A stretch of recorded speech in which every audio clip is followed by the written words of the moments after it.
തിരുവനന്തപുരം ജില്ലാ secretary PCയുടെ pastor K. Thomas അവர்கள் സംസാരിക്കും.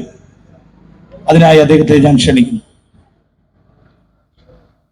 Pentecostal council of ഇന്ത്യയുടെ സംസ്ഥാന നേതൃത്വത്തിൽ നിന്ന് കടന്നു വന്ന ദേവദാസന്മാർ, ജില്ലാ നേതൃത്വം, അതുപോലെ വിവിധ സഭകളിൽ നിന്ന് ഈ റാലിയിൽ പങ്കെടുത്ത ദൈവമക്കളെ, ദൈവത്തിന്റെ ദാസന്മാരെ, കഴിഞ്ഞ 4-ാം തീയതി ആരാധനാലയത്തിൽ അതിക്രമിച്ചു കയറി ദൈവദാസനെയും സഹോദരിമാരെയും സഹോദരങ്ങളെയൊക്കെ ക്രൂരമായിട്ട് മർദ്ദിച്ച പ്രതി ബിനുരാജിനെ പോലീസ് അറസ്റ്റ് ചെയ്യണം, മാതൃകാപരമായിട്ട് ശിക്ഷിക്കണം എന്നാവശ്യപ്പെട്ടുകൊണ്ട് സാമൂഹിക നീതി ഉറപ്പാക്കുക, ആരാധനാലയങ്ങൾക്ക് നൽകപ്പെടുന്ന സംരക്ഷണം നൽകുക, അതുപോലെ തന്നെ പെന്തക്കോസ്ത് സമൂഹത്തിന് നീതി ഉറപ്പാക്കുക എന്നിത്യാദി കാര്യങ്ങൾ ഉന്നയിച്ചുകൊണ്ടാണ് Pentecostal council of India Thiruvananthapuram ജില്ലാ കമ്മിറ്റി ഇങ്ങനെയൊരു പരിപാടി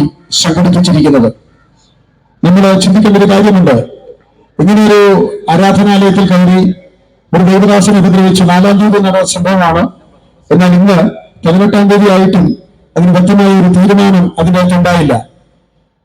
കേസ് കൊടുത്തിട്ട് ആരാധന നടത്തിയാൽ ഇവിടെ ആരാധന തുടർന്ന് നടത്താൻ അനുവദിക്കില്ല എന്നും ഈ ആരാധനാലയത്തിൽ കടന്നു വരുന്ന വ്യക്തികളെ കായികമായി നേരിടുന്ന നമുക്ക് ഗുണ്ടാസ് ചാനലും കൊട്ടേഷൻ ചാനലും പറഞ്ഞ് ഭീഷണിയും ഭീകരാന്തരീക്ഷമൊക്കെ മുടക്കി ആരാധനയെ തടസ്സപ്പെടുത്താമെന്നൊക്കെ മലർത്തടിക്കാരന് സ്വപ്നം പോലെ ദിവാസ്വപ്നം കാണുന്നുണ്ടെങ്കിൽ ഗുരുരാജനോടും കൊണ്ടിനോടും അദ്ദേഹത്തിന്റെ ഗുണ്ടാസംഘങ്ങളോടൊപ്പം നിങ്ങൾ പറയാനുള്ളത്, നിങ്ങൾ ഈ ദേവാലയത്തിൽ കയറി അടിച്ചതുപോലെ ഒരു അമ്പലത്തിൽ അവിടെ നീക്കി കിട്ടിയിട്ടുണ്ട്, അവിടെ വെച്ച് നോക്കുമല്ലോ, അവിടെ ഒരു പൂജാരെ കയറി അടിച്ചിരുന്നെങ്കിൽ വികലാംഗ പെൻഷനുള്ള അപേക്ഷ എഴുതി വെച്ചിട്ട് പോകേണ്ടി വരും. കാരണം അവര് വർത്താനം പറയാനും നിൽക്കത്തില്ല, സമരവും പരിപാടിയൊന്നുമല്ല, കയ്യും കാലും വിട്ട് എടുത്തു കളഞ്ഞിന്.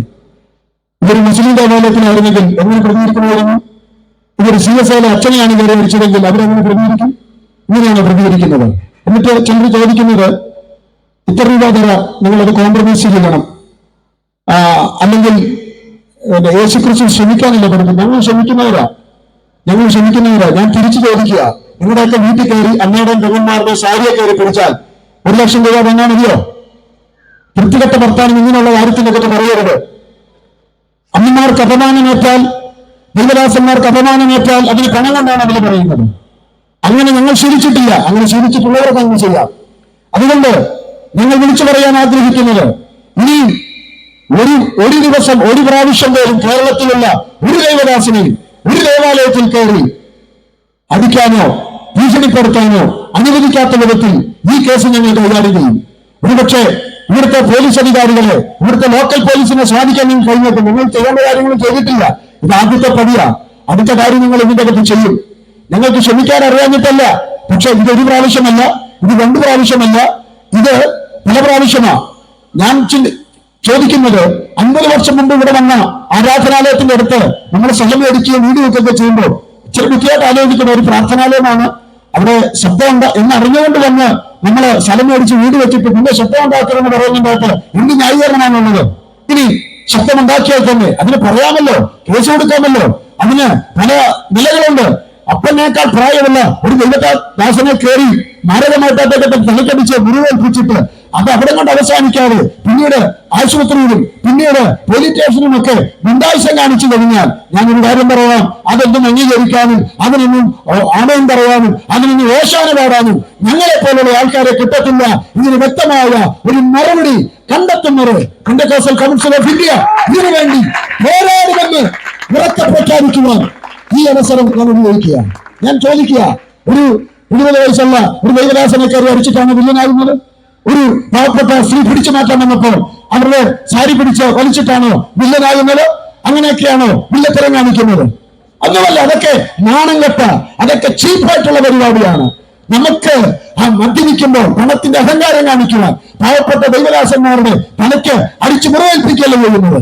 അങ്ങനെ സംഭവിച്ചാൽ അതിനുശേഷം ആ കാര്യത്തിന്റെ അകത്ത് ഒരു തീരുമാനമുണ്ടാക്കുവാൻ ഞങ്ങൾ അതിനുവേണ്ടി ആഗ്രഹിച്ചപ്പോൾ, അതിനുവേണ്ടി ഞങ്ങൾ പരിശ്രമിച്ചപ്പോൾ അതിന്റെ ഇടയ്ക്ക് പലവിധമായ കാര്യങ്ങൾ പറഞ്ഞ് ഇതിന്റെ അകത്ത് ഭിന്നതകൾ ഉണ്ടാക്കുകയും ഇതിന്റെ കേസ് മറ്റ് പല കഥകളുണ്ടാക്കി പല നിലകളിൽ ആളുകളെ തെറ്റിദ്ധരിപ്പിക്കുവാനൊക്കെ ശ്രമിച്ചതിന്റെ ഭാഗമായിട്ടാണ് ഇങ്ങനൊരു നിലപാട് എടുക്കേണ്ടി. ഞങ്ങൾക്കറിയാം ഇവിടെ നീതി കിട്ടിയില്ലെങ്കിൽ ഇതിന് നീതി കിട്ടുന്നത് എവിടെയാണ്? അവിടെ ആ അറ്റം വരെ ഞങ്ങൾ പോകുവാൻ ഞങ്ങൾ സന്നദ്ധരാണ്.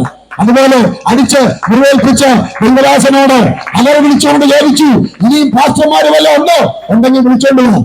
ഞങ്ങൾ വേറെ ദൈവദാസന്മാര് വന്നിട്ടുണ്ട്, ഞങ്ങൾ ഇവിടെ ഉണ്ട് ഈ ആലയത്തിൽ, അല്ലെങ്കിൽ ഇനി ഇവിടെ ആരാധന നടക്കും, ഇനി ഇവിടെ പ്രാർത്ഥന നടക്കും. ഇതുപോലെയുള്ള ഹീനകൃത്യങ്ങൾ ചെയ്തല്ല അസാധുക്കളായിട്ടുള്ള ആളുകളെ ഭയപ്പെടുത്തേണ്ടത്. പെന്തക്കോസ്ത് പ്രസ്ഥാനം എന്ന് പറയുന്നത് കേരളത്തിൽ 25-30 ലക്ഷത്തിനിടയിൽ വിശ്വാസ സമൂഹമുള്ള 10,000-കണക്കിന് ലക്ഷക്കണക്കിന് ദൈവദാസന്മാരുടെ പ്രസ്ഥാനമാണ്. ഇതിന്റെ കത്തിരിക്കുന്ന 10 വിശ്വാസിയെ ഒരു പ്ലാസ്റ്റേങ്ങം കൊണ്ട് അളക്കാൻ നിൽക്കരുത്.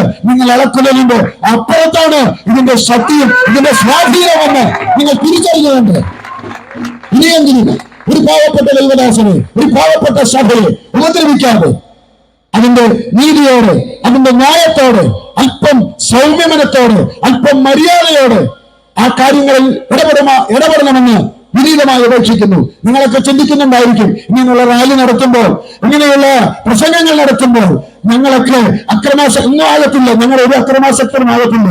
സമൂഹത്തിൽ നീതി നടപ്പാക്കാൻ വേണ്ടി ഞങ്ങളുടെ സമരമുറകൾ അല്ലെങ്കിൽ ഞങ്ങൾക്ക് ഉള്ള സ്വാതന്ത്ര്യത്തിൽ നിന്നുകൊണ്ടാണ് ഞങ്ങൾ സംസാരിക്കുന്നത്.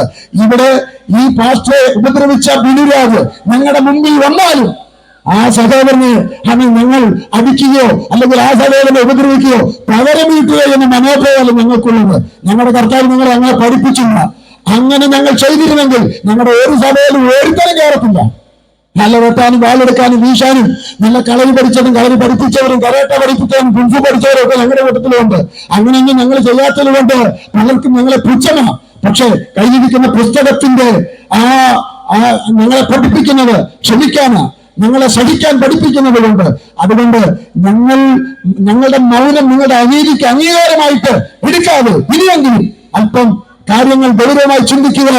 ആ കാര്യത്തിന്റെ അകത്ത് ഒരു അനുതാപം വരട്ടെ. അതിനുവേണ്ടി ദൈവത്തോട് പ്രാർത്ഥിക്കാം. അതുപോലെ ദേശവാസികളോട് പറയുന്നു, പരസ്യമായിട്ട് ഞങ്ങൾ പറയുകയാണ്. പല കഥകൾ ഇതിന്റെ അകത്ത് ആൾക്കാർ പ്രചരിപ്പിക്കുക. ഈ ആരാധനാലയത്തിന് മുകളിൽ ഫോണ് വെച്ച് കിട്ടിയിട്ടുണ്ട്. ഞാൻ നിങ്ങളെ ഇപ്പോ പരസ്യമായി വിളിക്കുന്നു. ഇതിന് കണക്ഷൻ ഇല്ല, അതിന്റെ കണക്ഷൻ വിട്ടു കിടക്കുന്നു. കണക്ഷൻ ഇല്ലാതെ ഒരു ഹോള് അല്ലെങ്കിൽ ഒരു ഹോണ് ഇവിടെ വർക്ക് ചെയ്യുമോ? ഈ ഹോണ് പ്രവർത്തിക്കുമോ? ഹോണിരിപ്പുണ്ടെന്ന് പറഞ്ഞിട്ട് കാര്യമില്ല, ഓട്ടോമാറ്റിക്കായിട്ട് കേൾക്കുന്നൊന്നുമല്ല. അതിന് ആമ്പിളക്കാരെ കണക്ഷൻ കൊടുത്താലേ പാട്ട് കേൾക്കത്തുള്ളൂ. ഇത് കാണിച്ചും ഇതിന്റെ ഫോട്ടോ എടുക്കുന്നു സോഷ്യൽ മീഡിയയിൽ കൂടി ഉയർത്താൻ നോക്കിയാൽ, തകർക്കാൻ നോക്കിയാൽ അങ്ങനെയൊന്നും തകർക്കുവാനായിട്ട് സാധിക്കത്തില്ല പ്രിയമുള്ളവരെ. അതുകൊണ്ട് ഈ ദൈവദാസന ഇവിടെ ഉയർത്തോളം കാലം, ഈ സഭയുടെ ഉയർത്തോളം കാലം പെന്തക്കോസ്റ്റൽ കൗൺസിൽ ഓഫ് ഇന്ത്യ ഇതിന് കാവലായിരിക്കും. ഒരു ഞങ്ങളുടെ അനുവാദമില്ലാതെ ഒരു നായകൻ ഇതിന്റെ അകത്ത് കയറാൻ ഇനി ഞങ്ങൾ അനുവദിക്കത്തില്ല എന്ന് പ്രഖ്യാപിച്ചുകൊണ്ട് എന്റെ വാക്കുകൾക്ക് വിരാമം കൊടുക്കുന്നു.